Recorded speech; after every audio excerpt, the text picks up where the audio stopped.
beloved Boss Mike Cervera.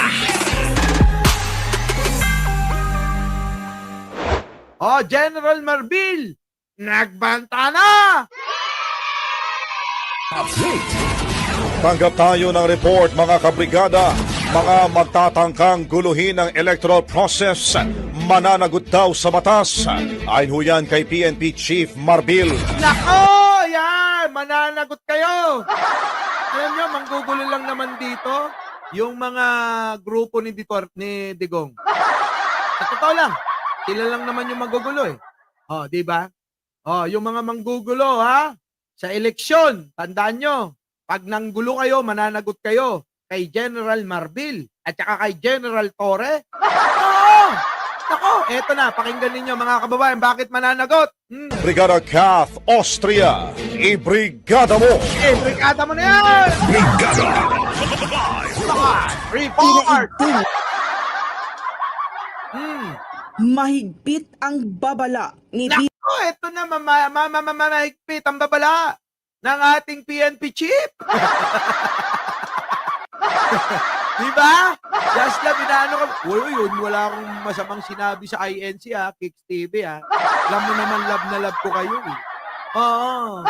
Kahit review mo itong sinabi ko, itong live ko, wala akong sinabi masama sa INC. Doon lang kay kay Topacio. Alam nyo yun eh, sinusumso lang kayo eh. Parang ginagawa kayo walang isip eh. Diba, mga kababayan? Tao gama ba to? Brad ko pala to. Eto na, PNP Chief. Ano yung babala mo na yan? Pakinig naman. Mahigpit ang babala ni PNP Chief General Romel Francisco Marbil sa sino mang magtatangkang guluhin. Nako pa! Sino man kayo na magtatangka na guluhin yung eleksyon na parating, lagot kayo kay Marbil. Tandaan niyo yan. Bantayan! Babalapat eh! Yari kayo rito! Tuloy! Ang midterm election sa Mayo. Nako. Ayon kay General Marbil, mananagot sa batas ang sino mang gagawa ng karahasan o pananakot sa panahon ng halalan. Nako, yan na nga ang ayaw ng mga Duterte. Kasi matatalo na sila sa eleksyon eh. Kaya ngayon mga kababayan, nananakot na lang nananakot. Diba mga kababayan? Busabos, nandoon eh. Nandoon pa sa ospital. Busabos. Nandun pa. Hindi makalabas. Mga kababayan ko. Eto, tandaan ninyo. Tandaan ninyo. Sa mga manggugulo, tulad ng mga Duterte, abay, yung mga iniisip nyo na panggulo, kalimutan nyo na yan. Kung hindi, yari kayo rito. Pag hindi nyo sinunod itong babala na ito, nako, mga kababayan, may pagkakalagyan kayo.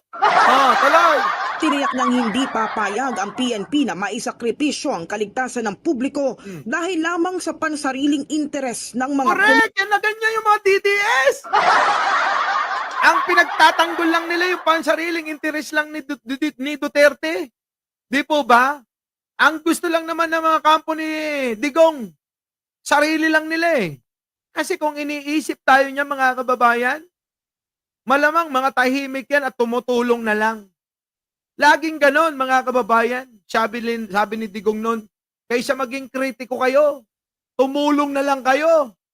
Di ba? Ngayon, ang tanong, bakit hindi nyo gawin ngayon yon? Kaysa maging kritiko at manggulo kayo sa bansang ito, sa gobyernong ito, inang-ina tumulong na lang kayo. Kaso nga mga kababayan tanong ko nga, ano na nga bang tulong ang nagawa ni Sara?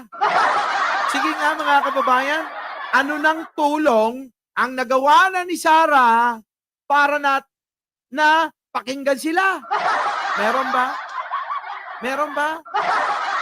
Lakas nila magpayo dati, di ba? Ngayon, sa akin kayo makinig. Dahil yung payo ko, may kaakibat na galing sa bersikulo kapitulo. At meron pang example na ginawa mismo. Di ba? Pero, kayo, tanong ko, anong example naman ang gagawin nyo? kung ipagtatanggol nyo pa rin yung Sara na na-impeach na. Hanggang pula, Banong, awanon! Tuloy. General, okay yung banat mo na yan, Gusto namin yan. Oo, di ba? Pasok! Politiko, Brigang diin ni Marbil na ang pangunahing tungkulin ng PNP ay tiyakin na magiging maayos, patas at mapayapa ang eleksyon. Kaya Yun naman talaga, sino ba may gusto na magulo? Sila lang naman. Tayo gusto lagi natin ng katahimikan, kapayapaan. Di po ba, mga kababayan? Tayo po, ang gusto po natin kapayapaan, katahimikan. Wala naman tayong gusto na kaguluhan. Sila lang. Di po ba? Sila lang ang may kagustuhan ng kaguluhan. Tanungin nyo kung anong mga dahilan. Mga kababayan, walang masasabi ang mga yan. May masasabi ba yung mga kababayan? Wala akong masasabi. Wala ngang argumento Tanungin nyo, anong argumento nila? Sagot nila, anggap po.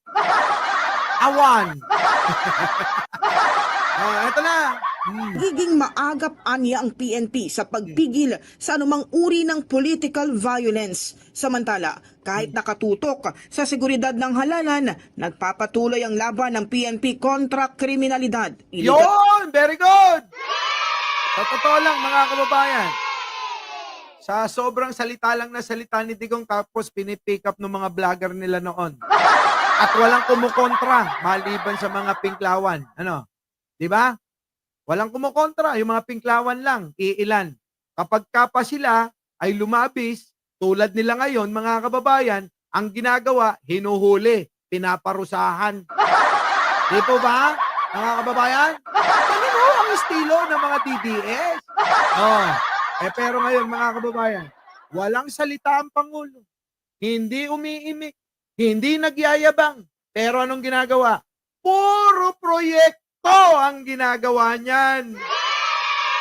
Dami, mga kababayan. Ang daming proyekto. Diba? Tuloy.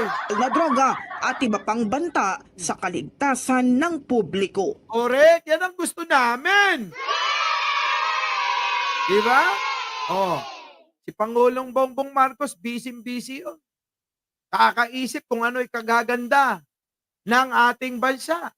Sila naman, anong iniisip? Kung paano nila ibebenta ang Pilipinas. Ibebenta nila ang Pilipinas, mga kababayan. Monica Gulani, thank you naman. Mas mahalaga po tayo na nagkakasundo kaysa subscriber na yan. Maniwala ko kayo sa akin. Hangarin ko po na dumating yung panahon na tayong mga Pilipino ay iisa na lang ang sinisigaw. Di po ba? Kung ako lang, ipahintulot lang ng Diyos, bigyan ako ng superpower.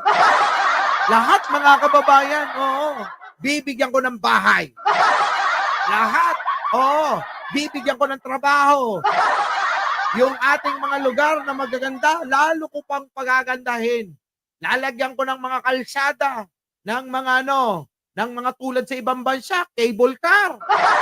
Para mas madali yung pamamasyal. Mga kababayan? At yung mga masasama na mga politiko, tulad ng mga Digonyo, naku, bibindisyonan ko. Sasabihin ko, mga kababayan, lahat ng mga kurakot sa gobyernong ito, ngayong gabi, hindi na magigising bukas! Magkakamatayan niya mga yan. Ewan ko na lang kung may gusto pang tumakbo na magnanakaw sa bayan. Diba? Wala na. Minsan naiisip ko, Lord, bigyan mo na nga ako ng ganyan. Para lang sa ganun lahat, mga kababayan, isang dalangin ko lang. Pagdalangin kong ganun, bukas! Wala nang magigising na mga kurakot sa gobyerno. Wala nang magigising na mamamatay tao. Diba? Tapos, ewan ko lang kung may tumakbo pa na politiko. Maglilingkod ng tapat sa taong bayan. Dahil kapag hindi sila naglingkod, pagtulog nyo, hindi na kayo magigising kinabukasan. Paglalamayan na kayo. Diba, mga kababayan? Pwede lang sana. Diba? Baka mamaya magkatotoo. Ay, ano kaya kapag nagkatotoo ako na si Santino? Bro, ano ba tong aking misyon? Tama pa ba to? Lahat na lang ng aking sabihin nagkakatotoo. Diba? Mga kababayan, sana lang, ano? Malay nyo naman. Malay nyo, di ba? Pag nagkaganon, mauubos ng kurakot. Yayaman ng Pilipinas. Di ba? Lahat ng pera magagastos sa tama. Wala nang mag-aaway. Bakit? Wala nang pag-aaway ang pwesto. Baka magtulakan pa nga yung mga yan eh. Ha? Ikaw na lang. Kung dati nag-aagawan tulad ni Sara, ha? At ni Duterte gusto mang-agaw ng pwesto ng Pangulo. Baka yung mga yan mag-unang pa magtulakan pa eh. O sino gusto magpresidente? Ikaw na. Basta pag ikaw nagnakaw, hindi ka na magigising kinabukasan, ha? Yun ang ha? Yun ang verdict dyan. Pag ikaw nagnakaw, nakaw! Puta, mamapatay ka na kinabukasan. Oo, sa gabi, paglalamayan, saan ka pa? Di ba? Our beloved Boss Mike.